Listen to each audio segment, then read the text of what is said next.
ঝড় বৃষ্টির মধ্যে সন্ধ্যাবেলা বাসার সবার জন্য নুডলসের পাকোড়া বানালাম পুরা 1 প্লেট। কিছুদিন হলো এত পরিমাণে ঝড় বৃষ্টি হচ্ছে আমাদের এলাকায়, প্রত্যেক দিনই টানা বৃষ্টি হচ্ছে, সন্ধ্যার দিকে এইরকম ঝড় উঠে যাচ্ছে। যদিও এই ওয়েদারটা আমি অনেক বেশি এনজয় করতেছি, কারণ কয়েকদিন যে পরিমাণে রোদ আর গরম ছিল বাপরে বাপ, এখন অনেকটা ঠান্ডা ওয়েদার। তো সন্ধ্যার একটু আগ দিয়ে এত সুন্দর ওয়েদারে ঝড় বৃষ্টির মধ্যে কিছু খেতে ইচ্ছা করলো, আর ভাবলাম বাসার সবার জন্যই বানাই। তো চলে আসলাম রান্নাঘরে। আজকে আমি বানাবো নুডলসের পাকোড়া। জিনিসটা খুবই ইউনিক হতে যাচ্ছে। এই রেসিপিটা আমার আম্মু আমাকে শিখাইছে। একদম সন্ধ্যার বেলা সুন্দর এরকম ওয়েদারে গরম গরম নুডলসের পাকোড়া খেতে অনেক মজা লাগবে, তাই ভাবলাম বানাতে বানাতে তোমাদের সাথেও শেয়ার করি। পানিটা একদম ফুটে উঠছে, তার মধ্যে আমি দিয়ে দিচ্ছি নুডলস। অল্প একটু নুডলস দিলেই হয়, বাট আমি 1 প্যাকেট পুরাটা দিলাম, কারণ অনেকগুলো নুডলসের বড়া আমি বানাবো বাসার সবার জন্য। নুডলস সিদ্ধ করার সময় অল্প একটু লবণ দিয়ে দিচ্ছি আর অল্প একটু তেল দিয়ে দিচ্ছি। এই নুডলস, পাস্তা, এই জিনিসগুলো না সবসময় বাসায় রাখতে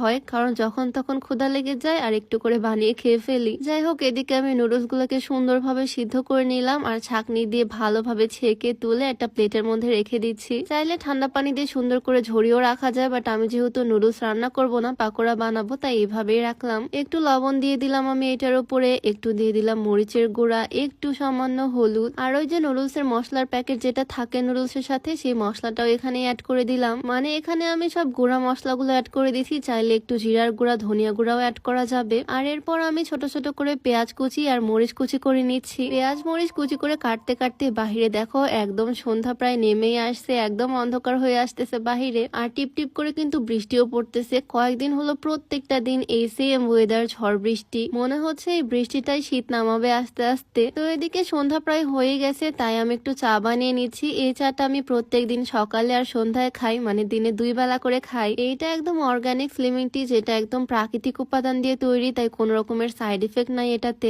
এই স্লিমিং টি এর 3টা কৌটা আমার শেষ, আর আমার ওজনও অনেকটাই কমে গেছে, যেটা তোমরা আমার ভিডিও দেখলেই বুঝতে পারো। তো এই তো আমার স্লিমিং টি রেডি। এটাতে কিন্তু চাইলে একটু লেবুও চেপে নেওয়া যায়, টেস্টটা বেশ ভালোই। অর্গানিক রুট ফেসবুক পেজে তোমরা এই হার্বাল স্লিমিং টিটা পেয়ে যাবা, তাদের পেজটা আমি ডেসক্রিপশনে মেনশন করে দিব, চাইলে ভিজিট করে আসতে পারো। যাই হোক, এদিকে আমার নুডলস এর পাকোড়ার রেসিপিতে চলে আসি। এটার মধ্যে তো আমি লবণ, মরিচের গুঁড়া, হলুদের গুঁড়া আর নুডলস এর মশলা দিছিলাম, আর এখন পেঁয়াজ মরিচ কুচিও দিয়ে দিলাম। তার মধ্যে দিয়ে দিলাম অল্প একটু আটা, আর সবার লাস্টে দিয়ে দিলাম একটা ডিম। ডিমটাকে সুন্দর করে ভেঙে কাঁচাই দিয়ে দিচ্ছি। এই তো আমার সব উপকরণ এটার মধ্যে দেওয়া শেষ। এখন জাস্ট হাত দিয়ে ভালোভাবে আমি সবগুলো উপকরণ সুন্দর করে মিক্স করে নিব। তোমাদের কাছে মনে হচ্ছে না কেমন একটা আজব রেসিপি? তবে এটা না খেতে কিন্তু অনেক মজা। আমি নুডলস এর সাথে সবকিছু সুন্দর করে একসাথে মাখিয়ে নিচ্ছি, আর লাস্টে মাখানোর পর এইরকম লাগবে দেখতে। তো এদিকে মাখানো হয়ে গেলে আমি একটা প্যান বসিয়ে দিলাম চুলার মধ্যে, আর প্যানের মধ্যে দিয়ে দিলাম অনেকটা তেল, যেহেতু আমি একদম ডুবো তেলে ভেজে নিব।